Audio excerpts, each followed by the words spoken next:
I am really looking forward to speaking with you. I have had the good fortune to hear many summer search presentations over the last few years.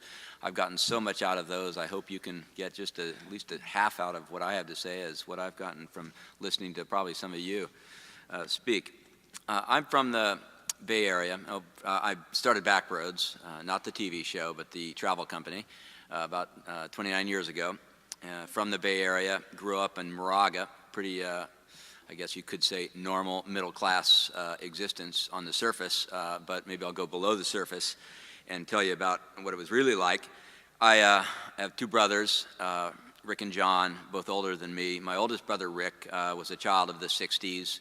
He got very into drugs in high school, became addicted to every kind of drug under the sun and became an alcoholic, got AIDS and many other things, and died a year ago from complications of many of those things. My middle brother John developed schizophrenia when he was about 17 years old. When I was just entering high school, it was a time when mental illness was not exactly an open and comfortable conversation, and so it was a very difficult time, especially for my parents, I think, to deal with that, and for me to deal with what was not actually clear as to what was happening. And so I took up running, and I'm not sure if the connection of me taking up running was because of all of these things going on or not, but could have been. But I really ran a lot. I was running 150 miles a week or so, and I wasn't just out jogging. I was really running fast. It was sort of a Forrest Gump kind of thing, I suppose you could say. Anyway, high school was a pretty weird time for me because on the surface, things were pretty normal, or I should say things were normal. But then there'd be an episode. I'd come home from school, and there my brother Rick would be at the kitchen table with a gun on the table and a bag of something, and he'd be doing a drug deal. Or my brother John one day decided to chase my mom and dad and I down the street with a butcher knife from the kitchen. And those things were not that uncommon, and they were interspersed throughout most of high school. I had a stomach ache, that's an understatement, that I had throughout high school that would pop up every 3 or 4 months, and I couldn't stand up when I had it, and it would last for 3 days, go to the hospital, and they never really figured out what it was, and every time they said, well, we're going to have to look inside, I'd always decide that, well, maybe we'll just put up with it for another day, but it mysteriously went away as soon as I left home to go to college. Never came back. So my parents, bless their heart, I think they had their hands full, and they were just happy to see that I was not exactly going down in a ball of flame. So I would say I received zero mentorship from them. I laugh because today everybody goes on the college tour, you know. There was no college tour. There wasn't even any feedback on the stack of recruitment letters that I got for running track from all the colleges, which that seemed a little excessive, but especially when I decided to follow my high school track coach off to a school, Whitworth in Spokane, Washington, which wasn't exactly on the huge radar of track schools and in general, great place. But anyway, so I went there, and well, let me go backwards in terms of my brothers.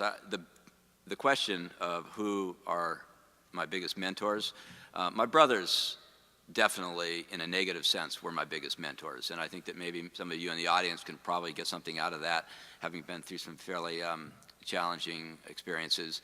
But I so did not want to end up where they were that I was going to do anything possible to not do that. So I think I'll say that in a pretty big way.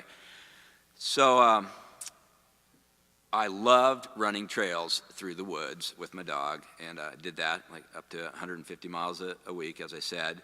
And what I got out of that is there was something that I really loved doing and that I was good at, and that combination stayed with me all my life. And I think that if I don't love doing something, and I don't think I can be good at it, I'm not nearly as interested as I could be. So I followed my high school track coach to Whitworth. He was not what I would call a mentor. I would call him a huge motivator, bordering on being a con artist, but I say that in an affectionate manner. So anyway, I went up there, and about 6 months into being there, a great school, by the way, but he decided that he was going to go out and do real estate. So all of a sudden, I'm sitting up there thinking maybe this isn't the place for me to continue my running career.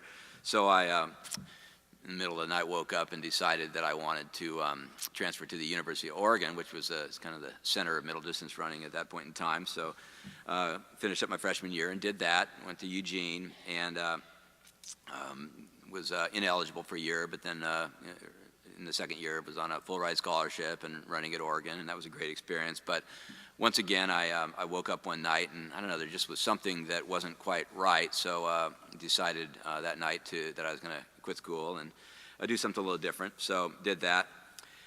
Eventually, I got a bachelor's degree from UC Berkeley.